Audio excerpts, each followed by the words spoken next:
얼마나 시간이 빠른지 벌써 1월이 마지막 주가 되었습니다. 제가 2023년도 시작하면서 특별히 사무엘 상하, 열왕기 상하, 열대 상하를 열심히 읽었습니다.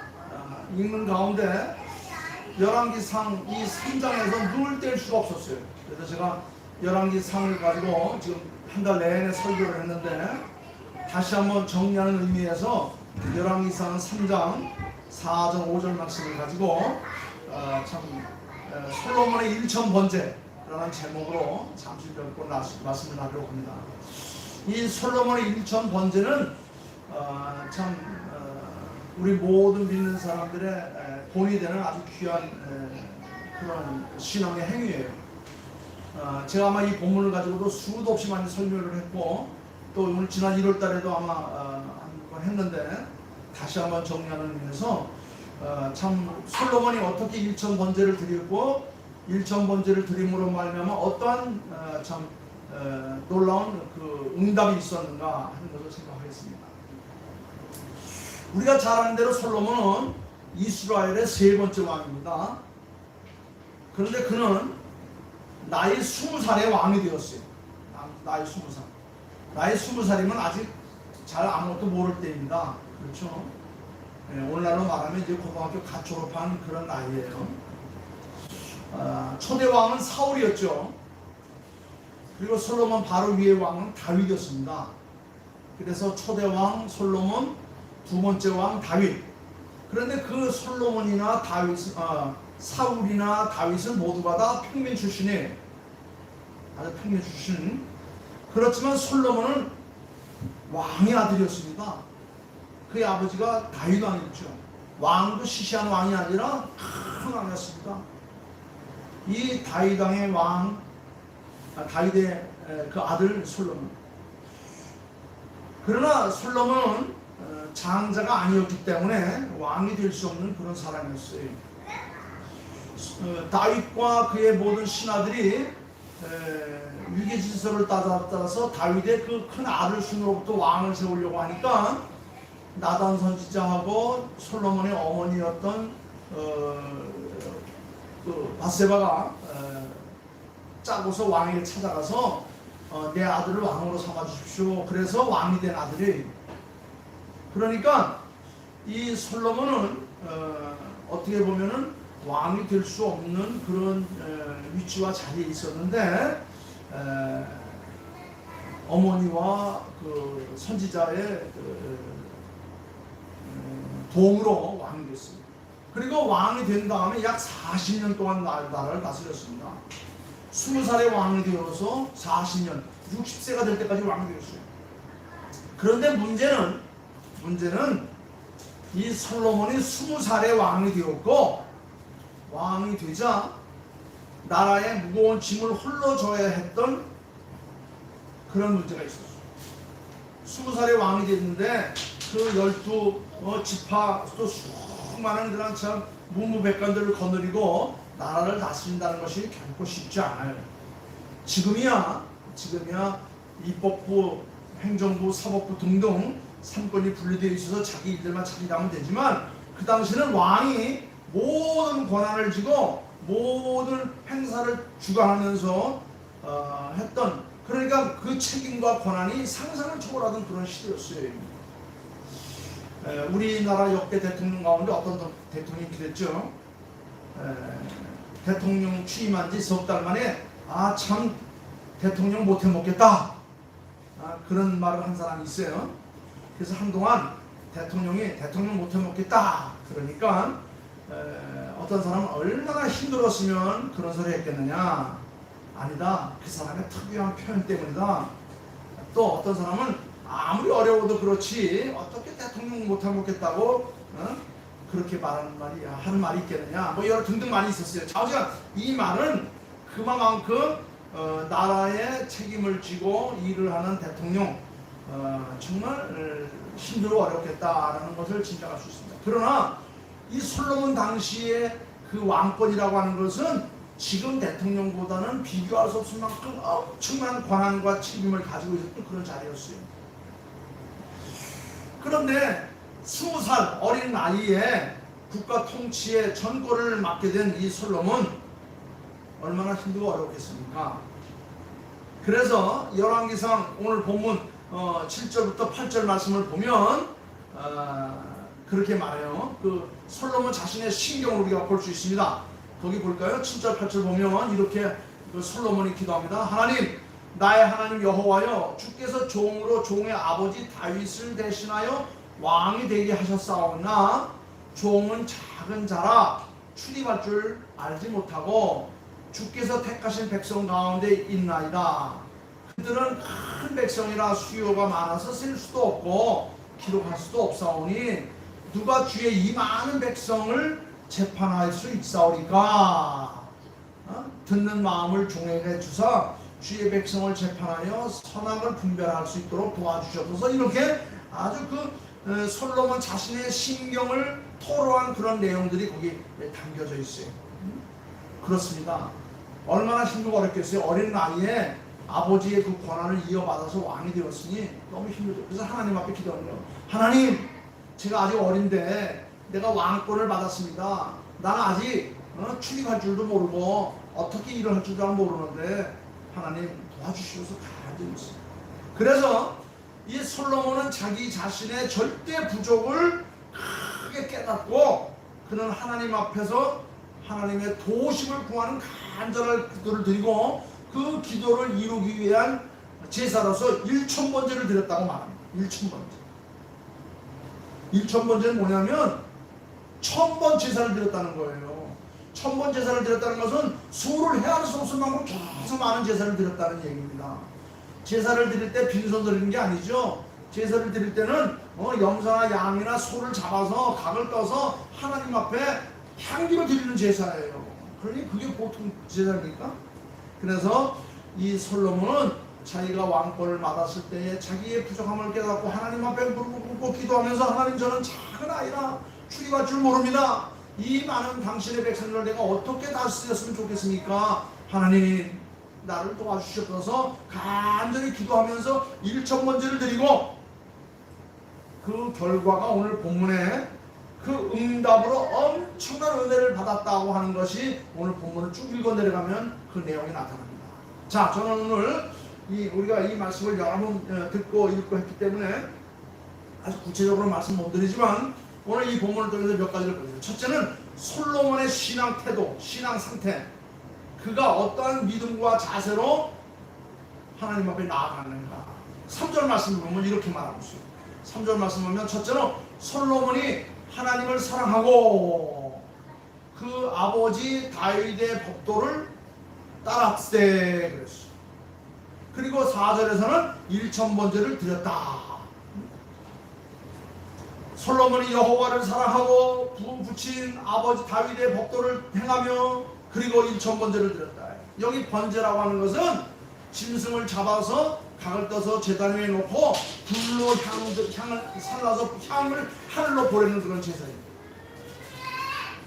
솔로몬이 1000번제를 드렸다는 것은 1000마리의 짐승을 잡아 하나님 앞에 드렸다는 것, 그는 수를 헤아렸을 만큼 끝없는 제사를 하나님 앞에 드렸다는 것.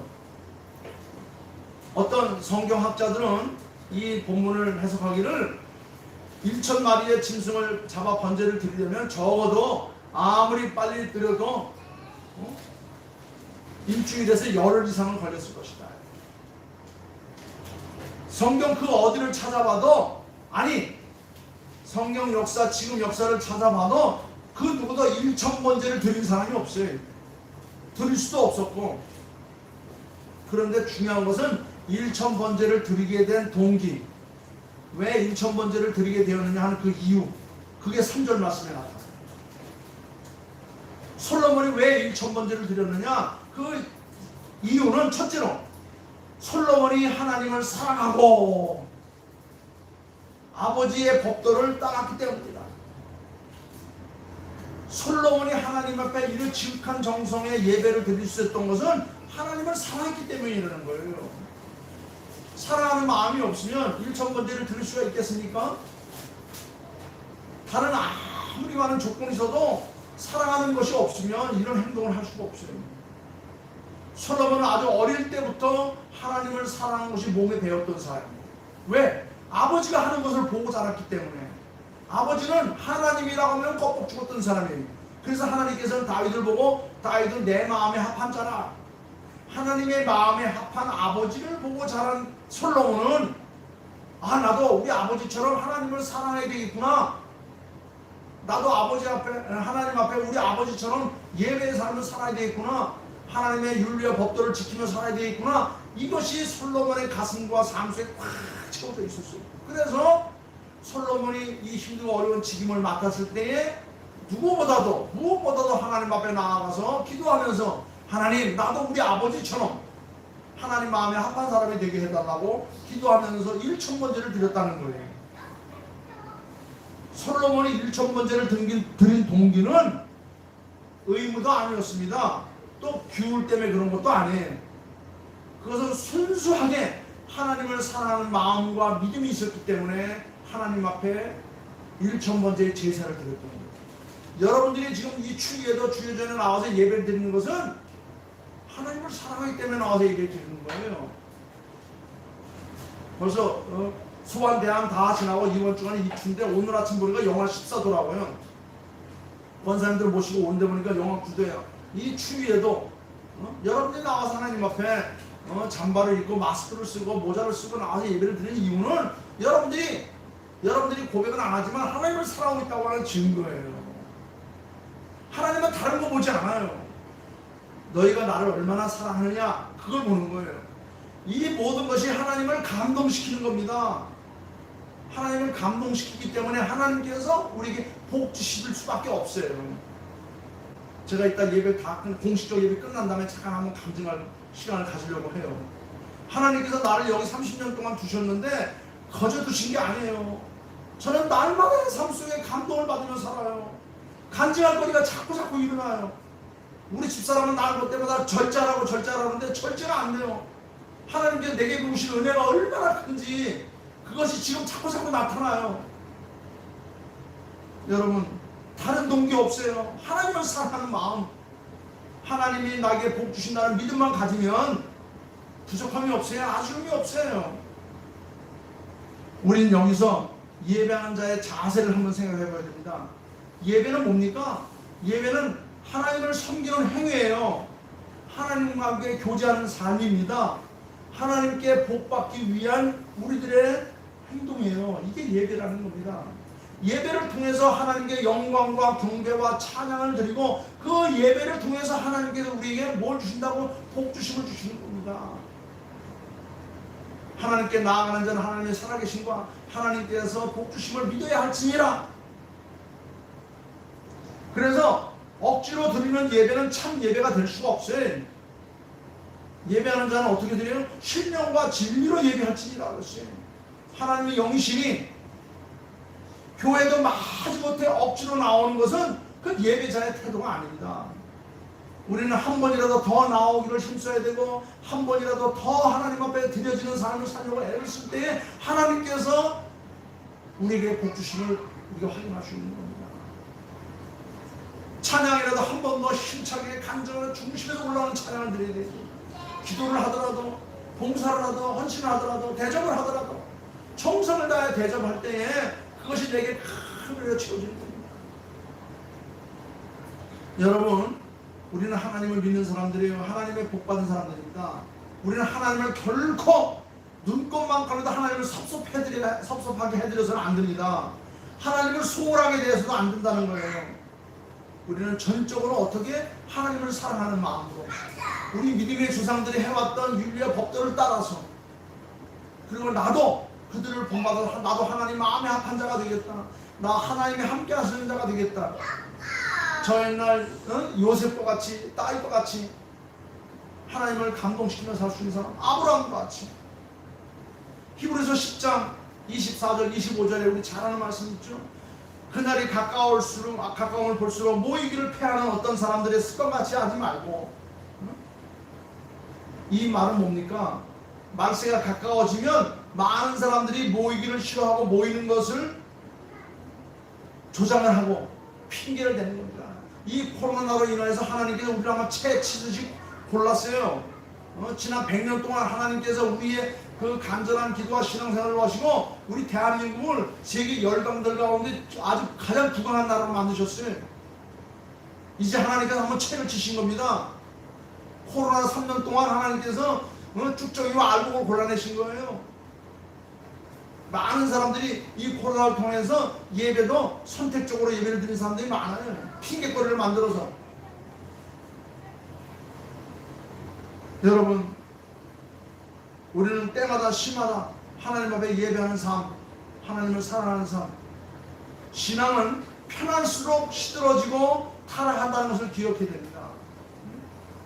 신앙생활은 편하면 편할수록 더욱더 편해지기만을 찾아가는 것이 이 신앙생활하는 사람들의 습성이에요. 여러분, 내가 진정 하나님을 사랑한다면 일주일에 1,000번을 만난다 해도 부담스러울 것이 없는 겁니다. 솔로몬은 하나님을 사랑하는 것이 동기가 되어서 하나님 앞에 1,000번째를 드렸어요. 두 번째로, 1,000번째는 도대체 뭐냐? 말씀드린 대로 1,000번째라는 것은 문자 그대로 하면 1,000마리의 짐승을 잡아서 제사를 드리는 거예요. 양이 됐건 염소가 됐건 소가 됐건. 아무리 빨라도 1,000마리의 양을 잡으려고 하면은 일주일에서 열흘, 보름 이상 걸릴 겁니다. 수많은 도축업자들이 나와서 잡아도 그 이상 걸려요. 이건 바로 뭐냐? 시간과 정열과 정성과 물질을 총합하는 겁니다. 말씀을 보면, 하나님의 말씀을 보면 두 종류의 사람이 있어요. 하나님께로부터 무엇을 받았기 때문에 드린 사람이 있는가 하면 먼저 드리고 그 후에 받은 사람들이 있어요.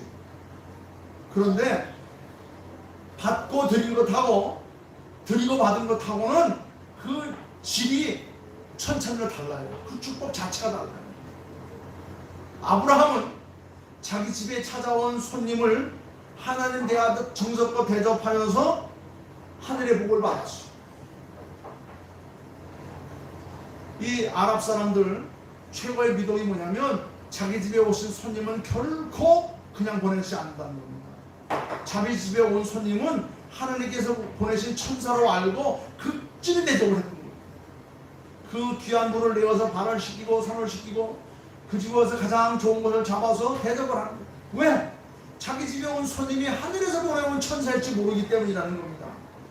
결국 아브라함은 자기 집에 찾아온 일행을 하나님의 보낸 천사로 알고 대접을 하여 복을 받았습니다. 그 외아들 이삭을 하나님 앞에 드려 엄청난 자녀손들을, 하늘의 별과 같고 바닷가의 모래와 같은 많은 자녀손들을 받았습니다.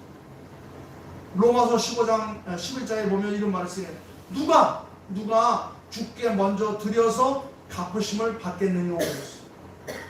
솔로몬은 1,000번째를 먼저 드림으로 말미암아서 엄청난 은혜와 축복의 삶이 그의 평생에 펼쳐지는 것을 볼 수가 있어요.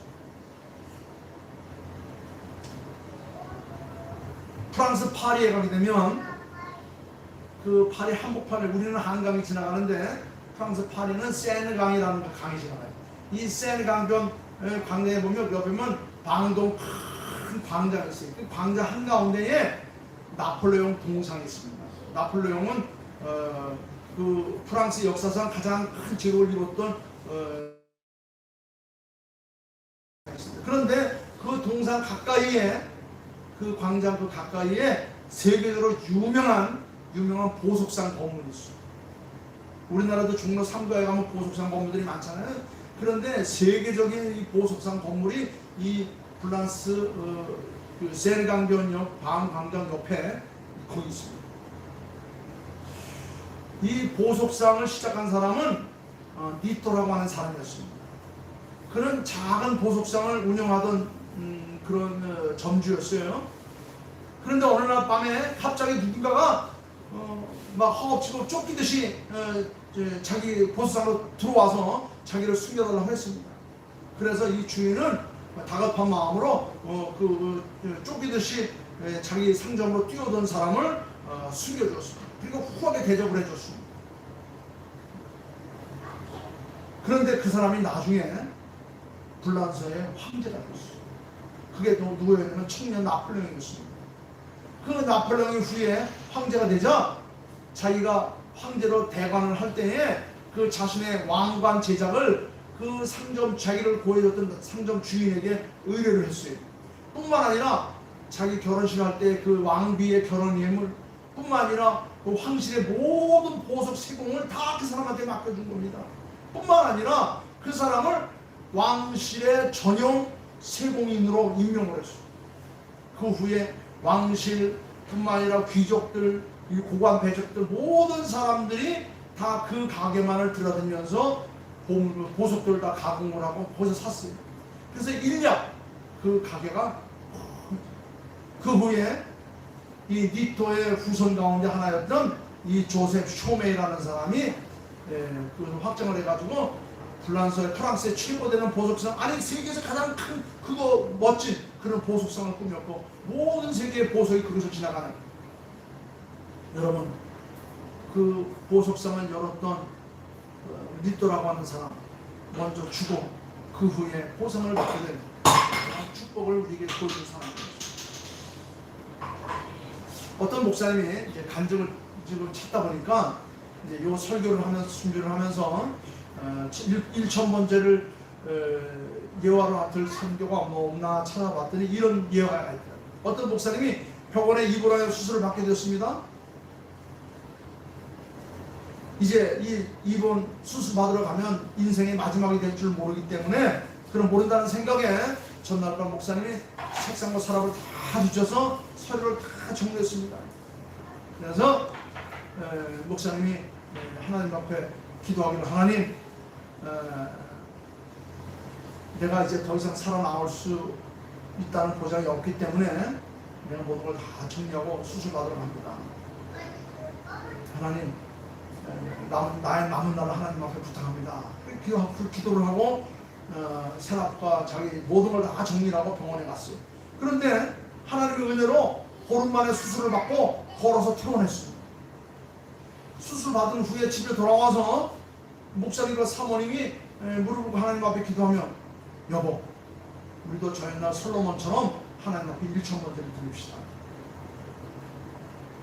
그래서 하나님이 불러가시면 더 이상 우리가 무슨 의미가 있겠습니까? 이 모든 재산 아무 의미가 없으니까 우리가 매일마다 하나님 앞에 나아가 예배를 드릴 때마다 우리가 5만 원씩 하나님 앞에 헌금합시다. 그래서 1,000번째를 했어요. 하나님 내가 이 1,000번째를 다 들을 때까지 나를 불러가지 마십시오. 그러면서 매일마다 하나님 앞에 나가서 5만 원씩 헌금했는데, 여러분 1,000번째라면 하루가 1,000번이면 1년에 365일이니까 약 3년 안에요. 그러니까 하나님하고 이제 약속을 한 겁니다. 내가 하루에 5만 원씩 하나님 앞에 헌금을 하면 내 이 많은 재산들을 다 하나님 앞에 들고 갈 건데 한꺼번에 다 안 들고 내가 나눠서 들고 가겠습니다. 그러니까 이거 끝나면 나 데려가시라고. 그러는데 1,000번째가 끝났어요. 3년을 더 살았지 않았습니까? 그 다음에 아직도 남았어요. 하나님 내가 한 번 더 하겠습니다. 그래가지고 끝없이 계속해서 하나님께서 목숨을 걷어가지 않고 저 옛날 히스기야가 15년을 더 살았듯이 하나님께서 그 약속을 지켜줬다는 겁니다. 그래서 그는 두 번째 1,000번째를 시작했다는 겁니다. 마지막에 간증하기를, 자기 개인적으로나 가정적으로나 자기 목회적으로나 자기 받은 은혜가 너무 커서 다 형용할 수 없다고 그랬어요. 여러분 먼저 드리는 겁니다. 나의 삶을 하나님 앞에 드리는 겁니다. 그러면 하나님께서 그 이상의 것을 우리에게 채우시는 겁니다. 하나님을 사랑하는 마음과 하나님께서 받은 물질과 하나님께 드려질 나의 정성과 삶을 하나님 앞에 드리는 겁니다. 자, 그 다음에 보게 되면 이제 이 솔로몬이 하나님 앞에 1,000번째를 드린 후에 받은 그런 그 내용들이 오늘 본문에 꽉 들어차 있어요. 뒤에 보면 몇 장까지 나오니까 계속해서 15절까지 나오나요? 쭉 받은 은혜들이 이제 나타나는 겁니다. 1,000번째를 받은 후에, 드린 후에 하나님은 솔로몬에게 뭐라고 말합니까? 여기 5절에서 그랬죠? 4절인가 5절에서 그랬죠. 기브온에서 밤에 여호와께서 솔로몬의 꿈에 나타나시니라. 하나님이 이르시되 내가 네게 무엇을 줄꼬 너는 구하라. 내가 네게 무엇을 줄꼬 너는 구하라. 이 말은 뭐냐면 하나님께서 우리에게 백지수포를 딱 내밀면서 네가 원하는 대로 쓰라 그런 얘기예요. 하나님께서 액수를 정해서 주는 게 아니라 네가 필요한 대로 내게 적어내라. 내가 다 이루리라. 솔로몬은 하나님께로부터 이런 지시를 받고 난 다음에 다른 것보다도 하나님이 내게 맡긴 백성을 재판하고 다스릴 수 있는 지혜를 주시옵소서라고 기도했어요. 구절 말씀. 그런데 중요한 것은 하나님의 응답입니다.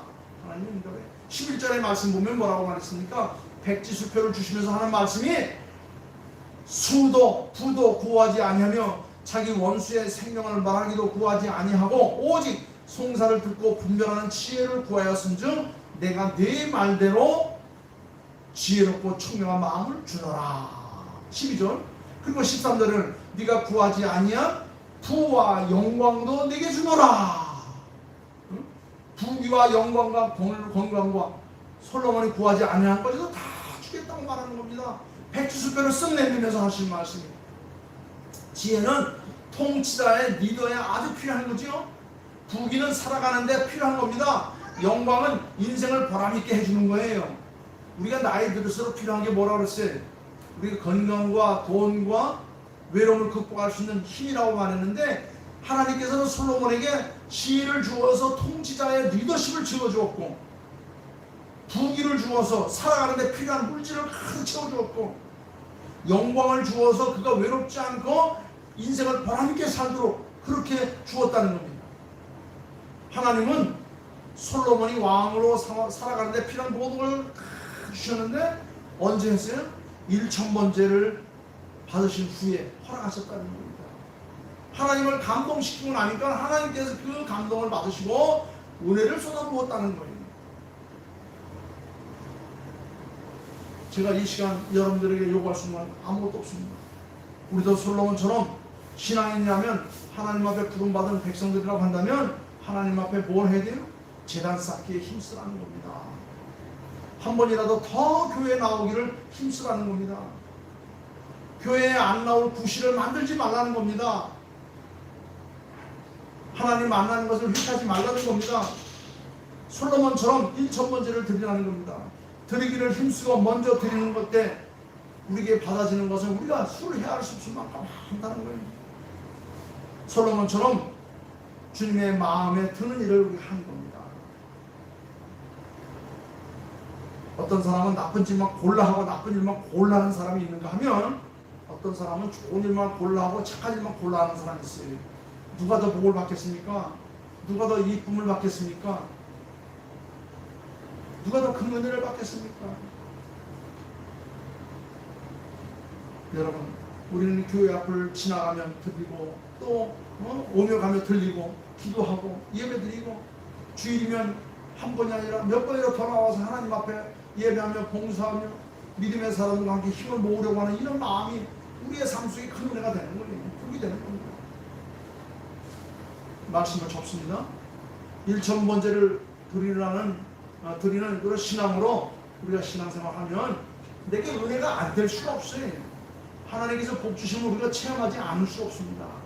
큰 은혜가 여러분들의 삶 속에 미쳐지기를 주님의 이름으로 축원하며 2023년 하나님께서 여러분들의 가정과 자녀들과 온 교회에 우리가 해야 할 수 없는 축복이 쏟아진다는 것을 체험하며 사는 저와 여러분들 되기를 주님의 이름으로 축원합니다. 기도하겠습니다.